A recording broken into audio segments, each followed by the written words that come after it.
એકવાર ઠાકોરજી માટે માનભોગ કર્યો હતો શરૂઆતમાં, લગભગ 25 વર્ષ પહેલાં. હવે ઓફિસ જવાની ઉતાવળ, મૂકીને ઢાંકી દીધો, થાળે તૈયાર, ભોગે ધરાવી દીધો, સરાવી લીધો.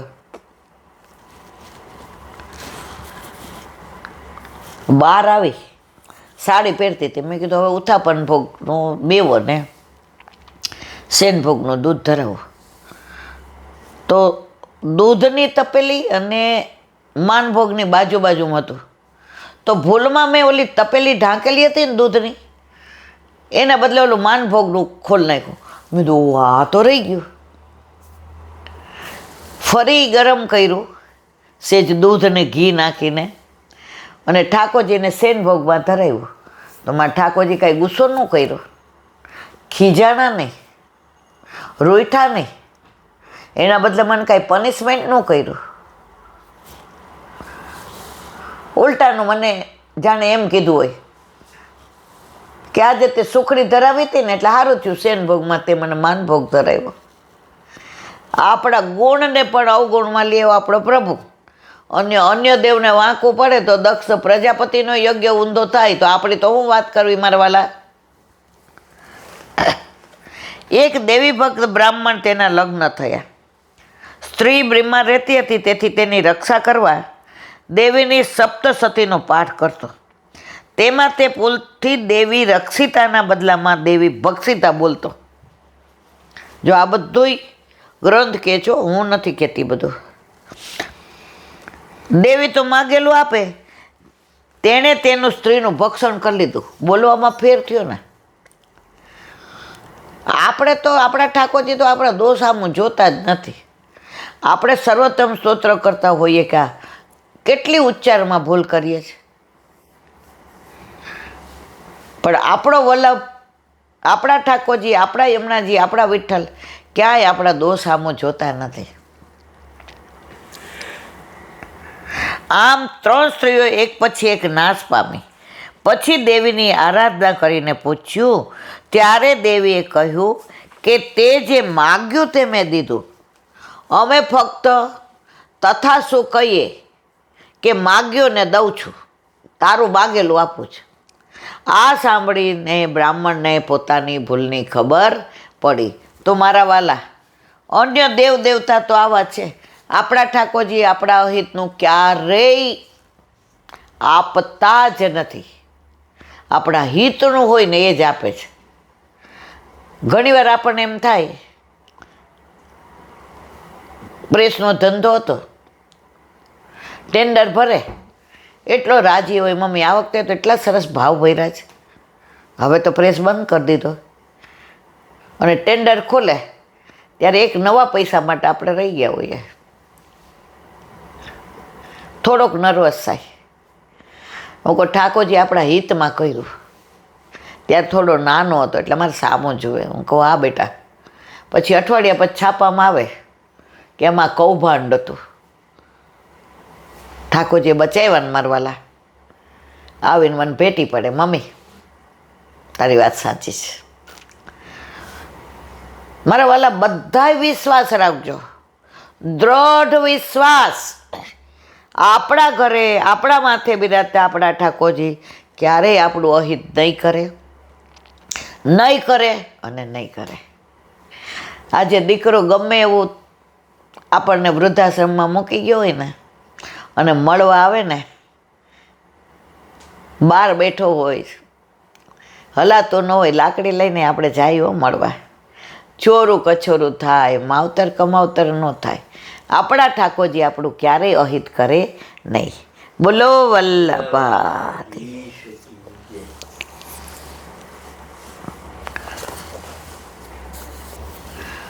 વલ્લભાધીશ કી. સુબોધિનીજીનું પાન વલ્લભ કરાવે તો થાય, અને સ્પર્શ કરવો આપણા બસની વાત નથી. પાંડવો ભીષ્મ પિતામહ પાસે આવ્યા અને એને શોકની નિવૃત્તિ થઈ. એનું અનુસંધાન હવે આગળ અતિરથી પદથી કહ્યું છે કે પાંડુમાં ક્ષત્રિયના ધર્મરૂપ પરાક્રમ હતા. સંસ્થિતિ એટલે દેહ ત્યાગ. બાલ પ્રજા વાલા પ્રજા યસ્યા, જેની પ્રજા બાળક હતી, એટલે કે જેના સંતાનો હજી નાના બાળક હતા. પાંડુ રાજસ્તમ એટલે કે અતિરથી પાંડુ, રાજાના દેહ ત્યાગ કરવા પર પાંડવોની રક્ષા કરનાર કોઈ નહોતું. ત્યારે ભીષ્મએ તો ન જ કરી. હવે બધું યાદ આવે છે એટલે સ્મરણ કરે છે. વધુ પદથી સ્વધર્મ પાલનમ, સ્વધર્મનું પાલન સૂચિત કર્યું છે. એટલે યુસ્ત્ર કૃતે, ધર્મ માર્ગે તમારી રક્ષા કરવામાં કુંતીએ ઘણા કષ્ટો વીત્યા. જો અધર્મથી તો બધું અર્જુન કરી શકત, એની પાસે એવી વિદ્યા હતી. ધારત તો બીજા રાજા દ્વારા ચડાય, ઘણું કરી શકત, પણ અધર્મ કુંતીએ ક્યારેય પોતાના બાળકોને આચારવા દીધો નહીં. એના લીધે ઘણું કષ્ટ પડ્યું. તો આના પરથી આપણે પણ શીખવાનું કે ગમે એવી મુશ્કેલ પરિસ્થિતિમાં પણ આપણા છોકરાઓને આપણે ધર્મની વિરુદ્ધ કામ કરે તો ના જ પાડવાની, સમજાવવાના અને કહેવાનું આ સમય પણ ચાલ્યો જશે. ગુસાઈજીને પૂછ્યું કે હવે આનું શું, તો કે આ સમય પણ ચાલ્યો જશે. કોઈનો સમય એક સરખો રહેતો નથી. રાત પછી દિવસ અને દિવસ પછી રાત. તો અહીંયા એ જ વસ્તુ કહે છે કે કુંતીજીએ ધર્મનું પાલન કરવાને લીધે અનેક કષ્ટ ભોગવવા પડ્યા, પણ ધર્મને છોડ્યો નહીં.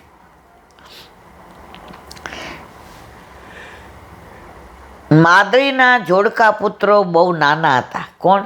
નકુળ સહદેવ.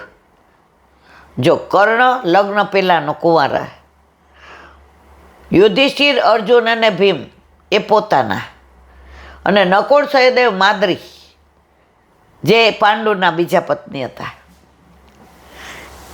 એ જોડિયા હતા. એ તો બહુ નાના હતા. અને પાંડુની પાછળ માદ્રી સતી થયા. તો જવાબદારી કોના ઉપર આવી? કુંતીજી ઉપર. પણ કોઈને ખબર ના પડે કે આ 5 ભાઈઓ 3 ને 2 છે. બધાને એવું જ લાગે આ 5 કુંતીના જ છે. અને હજુ તો ચાલતા પણ ન શીખ્યા હતા. એમને પાલન કરવામાં કુંતીજીને વારંવાર દુઃખ વેઠવું પડ્યું. કુંતીજી સર્વથા પોતાના ધર્મનું પાલન કરનાર સ્ત્રી હતા. પોતાના ધર્મમાંથી કુંતીજી ક્યારેય વિચલિત ન થયા. એને દ્વારકાધીશનો એટલો આશરો હતો કે ધર્મને ધર્મને કુંતીજીએ ના છોડ્યો તો ધર્મએ કુંતીજીને ના છોડ્યા.